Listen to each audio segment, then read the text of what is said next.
I was recently watching a video over on George Camel's YouTube channel, an older one that already has 1 million views, but let us give it a few more. In that video, he had Caleb Hammer on as a guest. If you follow personal finance on YouTube, you almost certainly know both of them. The whole format of the video is genuinely fun. It is an agree or disagree setup where they go back and forth, challenge each other's perspectives, and pressure test different financial positions. Because the honest truth about personal finance is that there is rarely one single correct answer. Sometimes you agree, sometimes you disagree, and sometimes the most accurate answer is, it depends. Toward the end of that video, Caleb poses this question to George. Do you agree or disagree that 7% is a safe withdrawal rate? And if I could jump into that conversation for a second, I would be the person in the back of the room raising my hand saying, sometimes, depending entirely on your situation? What situation could actually make 7% safe? Well, if you have $7 million saved, a 7% withdrawal generates $490,000 per year. And here is the thing, are you realistically going to spend $490,000 a year? Probably not. Which means in practice, you would never actually draw the full 7% anyway. But the moment they mentioned a 7% withdrawal rate in that video, the comment section absolutely exploded, and I completely understand why. Because the concept of a safe withdrawal rate is one of the most widely discussed ideas in all of retirement planning. It is also one of the most consistently misunderstood, misapplied, and oversimplified. And that is exactly why I love talking about it. Because at its core, this conversation is really about how people end up actually living their lives in retirement. That is what I care about most. I want someone stepping into retirement to feel genuinely confident about spending the money they worked an entire lifetime to build. On one side, I do not want them spending so aggressively that they outlive their savings. But on the other side, I do not want them restricting themselves so severely that they never actually enjoy the retirement they spent decades building toward. In my view, both of those outcomes represent a failure. Before we go any further, we need to talk about where this idea actually originates, because the way most people understand the 4% rule today is not what it was ever intended to mean. The 4% rule comes from research conducted by William Bengen, and here is the critical point that almost always gets lost in the retelling. It was never designed to represent the average or typical retirement outcome. It was never meant to be a universal prescription for what every retiree should spend. Instead, it was created to answer one very specific question. What is the highest withdrawal rate that would have survived even the absolute worst retirement scenario in modern market history? That is the entire premise. That is the complete scope of what it was built to answer. When the original research was published, that number landed around 4%. It was later revised to approximately 4.5%. Using expanded historical data, it has since been updated again to about 4.7%. So the range of 4% to 4.7% represents the worst-case safe withdrawal rate across history, not the typical one. And here is the piece most conversations completely skip over. Bengen himself has stated that the vast majority of retirees could have safely spent considerably more than 4%. In fact, roughly 99% or more of historical retirement scenarios supported higher withdrawal rates. The typical real-world experience was meaningfully above 4%. So what does 4% actually represent?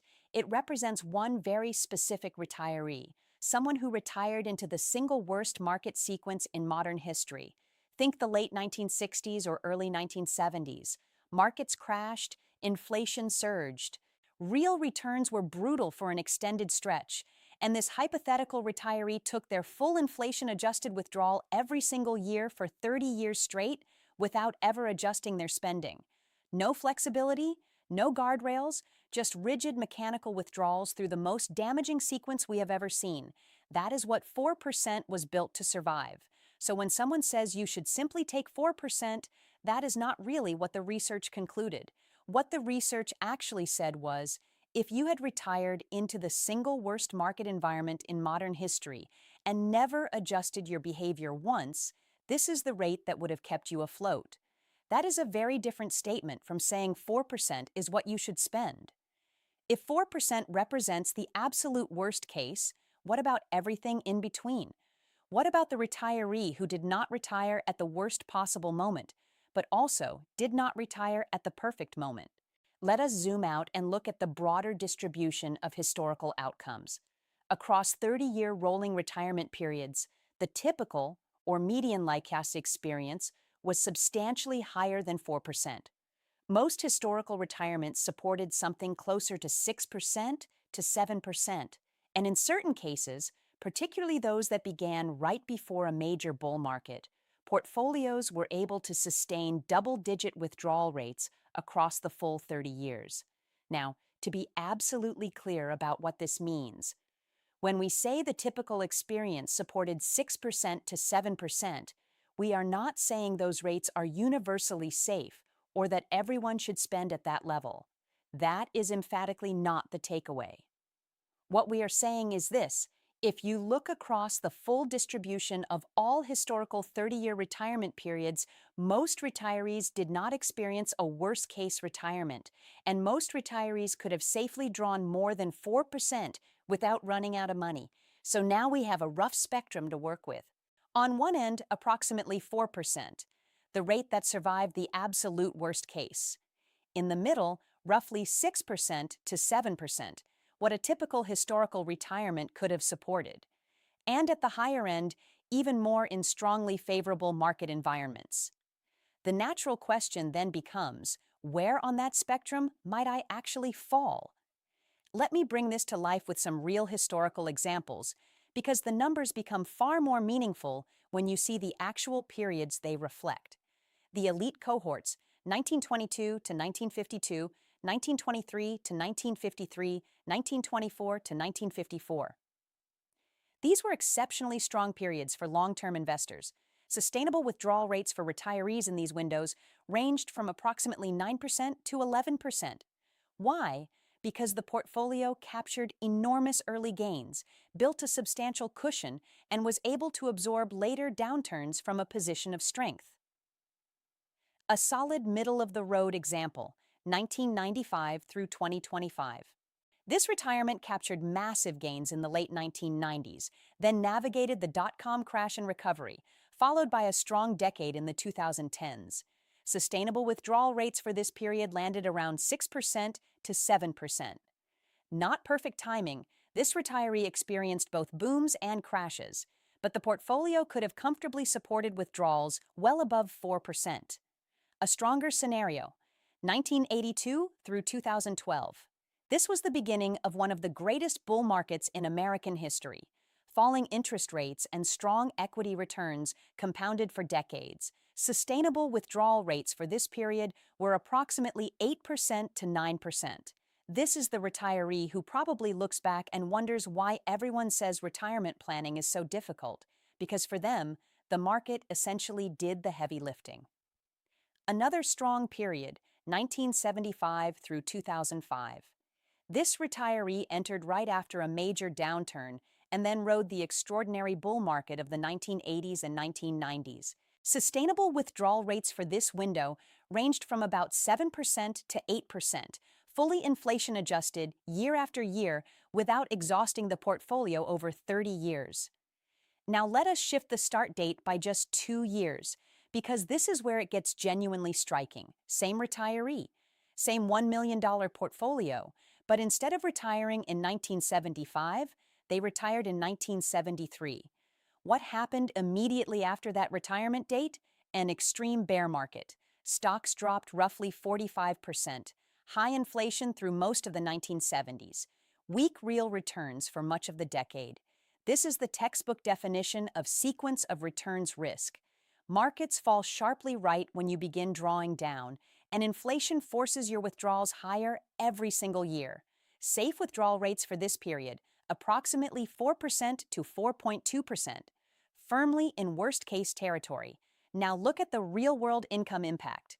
Retiring in 1973 with $1 million and a 4% withdrawal rate gives you $40,000 per year.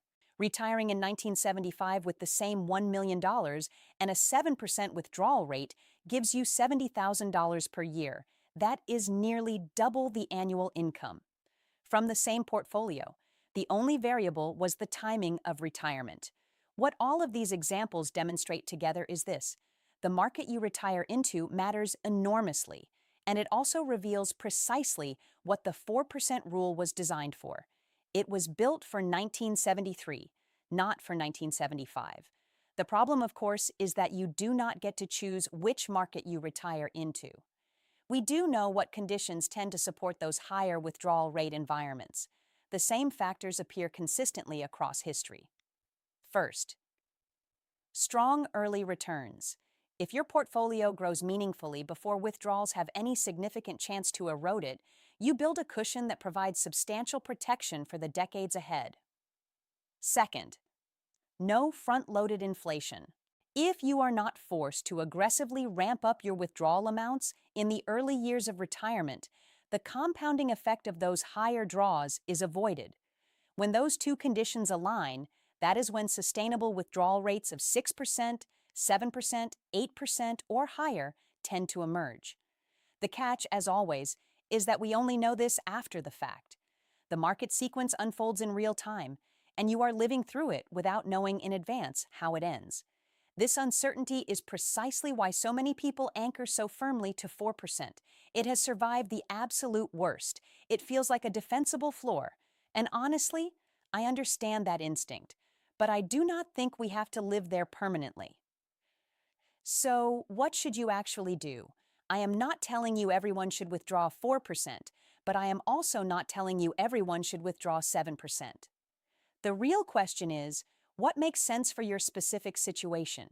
And the answer is to build a real retirement strategy rather than blindly following a single number someone else picked. Here is a practical 3-step framework. Step 1. Start with a range, not a single fixed rate. If you are very risk-averse and want no chance of ever needing to adjust, consider starting in the range of 3.5% to 4%. If you see yourself as a balanced or fairly typical retiree, look at 4.5% to 5.5%. If you are comfortable with flexibility and have a higher risk tolerance, consider 5.5% to 6.5%. This immediately does something powerful. It removes the false requirement of identifying one perfect number and replaces it with a zone that reflects who you actually are, how you think about money, and what will let you sleep at night. Step 2. Adjust your withdrawal based on 5 key factors. Factor 1. Time horizon. A 30-year retirement is your baseline. A 40-plus year retirement, perhaps an early retirement, generally calls for a more conservative starting rate. A shorter retirement of 20 to 25 years can typically support a somewhat higher rate. Simple rule: the longer your runway, the more conservative your starting point should be. Factor 2. Build a reliable income floor. This is one of my favorite concepts in all of retirement planning. If you can construct a dependable income base from Social Security, a pension, an annuity, or even meaningful part-time work, income that covers your essential expenses without touching your portfolio, you gain the ability to draw more aggressively from your investments for discretionary spending. The higher your guaranteed income floor, the more flexibility your portfolio withdrawal can have. And if you reach the point where your guaranteed income covers essentials and your portfolio covers only the extras, travel, experiences, gifts, you are in a genuinely powerful position. You can look at how the market performed and decide whether this is a 3-vacation year or a more modest one. Factor 3. Spending flexibility. The more rigid your required withdrawal, the more conservative your rate must be. If you truly cannot reduce your withdrawal without meaningful impact on your quality of life, staying near 4% is prudent. But if you can honestly say you would adjust your spending when conditions call for it, a starting rate around 5% to 6% becomes much more realistic. Research from Michael Kitches and Jonathan Guyton shows that even modest, intentional adjustments can dramatically improve long-term portfolio survival rates. The key is actually being willing to make those adjustments, not just saying you would. Factor 4. Build protection against sequence risk. Since we never know in advance what market we are retiring into, building buffers into the plan creates resilience. A cash reserve of 2 to 5 years of expenses, a bucket strategy, or a guardrail system, skipping inflation raises in poor years, adjusting draws downward when the portfolio contracts, these built-in mechanisms allow you to start at a higher withdrawal rate without undermining the long-term plan. Factor 5. Consider current market valuations. If markets appear highly valued relative to historical norms, leaning slightly more conservative makes sense. If valuations look more attractive, there may be room to be a bit more generous. This does not need to become complicated, but a simple awareness of where things stand is worth factoring in. It echoes what Warren Buffett has long said: be cautious when others are optimistic, and more willing to act when others are pulling back. Step 3. Stop chasing a single number and build a system instead. This is where most headlines get it completely wrong. In the real world, no retiree mechanically withdraws an identical inflation-adjusted amount every year for 30 years without ever looking at what the market is doing. That person does not exist. We adjust, we adapt, we respond to what we observe. When the market has a rough year, most people naturally tighten their spending without being told to. When the market has performed well and the portfolio has grown, most people feel comfortable spending a little more freely. These instinctive behaviors, the very things that characterize real human decision-making, are actually some of the most powerful protections a retirement plan can have. So rather than committing to 4% or 5% or any fixed number in perpetuity, consider a simple guardrail system. Start with a reasonable rate, say 5% as a working example. If your portfolio drops meaningfully, you pause your annual inflation adjustment. If it drops further, you reduce spending by 5% to 10%. If it grows, you give yourself permission to increase withdrawals proportionally. That is essentially it. Small, intentional, responsive adjustments that dramatically improve the long-term probability of success, and more importantly, reflect how people genuinely live. In academic research, the objective is to mathematically maximize withdrawal rates and minimize the probability of failure. But for real retirees, the goal is something more human than that.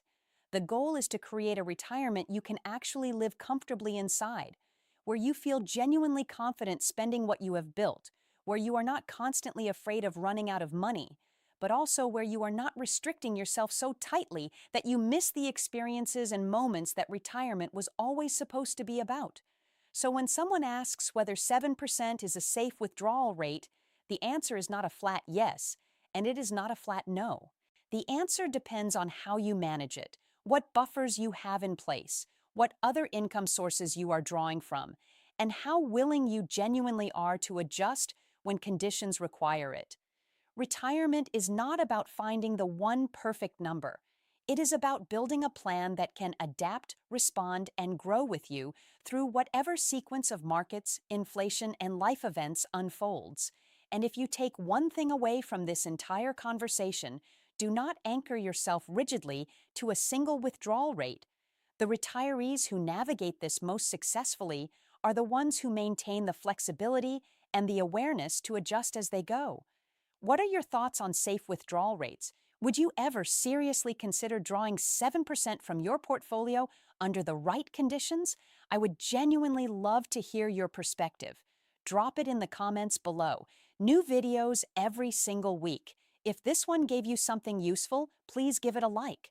And if you know someone who would benefit from thinking about retirement this way, share it with them. See you in the next one.